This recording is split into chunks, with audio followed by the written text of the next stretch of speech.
আসসালামু আলাইকুম। কেমন আছেন সবাই?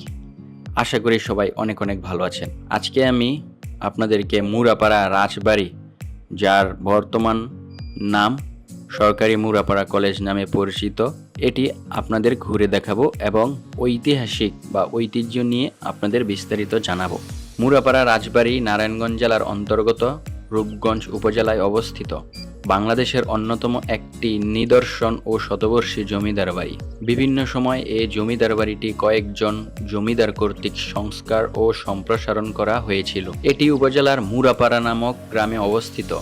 বাংলাদেশের রাজধানী ঢাকা থেকে সড়কপথে এর দূরত্ব প্রায় 18 কিলোমিটার। স্থানীয়রা একে মটের ঘাট জমিদার বাড়ি বলেও অবহিত করে। মুরাপাড়া রাজবাড়িটি 62 বিঘা জমির উপর অবস্থিত। এই জমিদার বাড়িটি তৈরি করেন বাবু রামরতন ব্যানার্জি, যিনি এ অঞ্চলে মুরাপাড়া জমিদার প্রতিষ্ঠা করেছিলেন। এরপর তার কয়েকজন বংশধর কর্তৃক প্রাসাদটি সংস্কার ও সম্প্রসারণ করা হয়। 1889 খ্রিস্টাব্দে জমিদার প্রতাপচন্দ্র ব্যানার্জি এই ভবনের পিছনের অংশে সম্প্রসারণ করেন এবং পরিবার নিয়ে এখানেই বসবাস শুরু করেন। তার পুত্র বিজয়চন্দ্র ব্যানার্জি 1899 খ্রিস্টাব্দে প্রাসাদের সামনের অংশে একটি ভবন নির্মাণ ও 2টি পুকুর খনন করেন।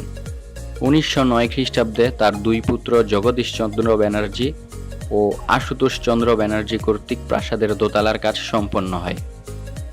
1947 খ্রিস্টাব্দে ভারত উপমহাদেশে বিভক্ত হওয়ার পর জগদীশচন্দ্র তার পরিবার নিয়ে কলকাতা গমন করেন। এরপর থেকে বাড়িটি পরিত্যক্ত অবস্থায় ছিল। 1948 খ্রিস্টাব্দে তৎকালীন পাকিস্তান সরকার বাড়িটি দখল নেয় এবং এখানে হাসপাতাল ও কিশোরী সংশোধন কেন্দ্রের কার্যক্রম শুরু করে।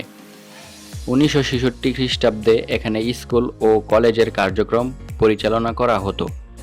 বাংলাদেশ স্বাধীন হওয়ার পর 1986 খ্রিস্টাব্দে বাংলাদেশ প্রত্নতত্ত্ব অধিদপ্তর বাড়িটির দায়িত্ব গ্রহণ করে সেটিকে স্থাপনা হিসেবে তালিকাভুক্ত করে। বর্তমানে এটি সরকারি মুরাপাড়া কলেজ নামে পরিচিত। দ্বিতল এ জমিদার বাড়িটিতে 95টি কক্ষ রয়েছে সংলগ্ন 2টি পুকুর।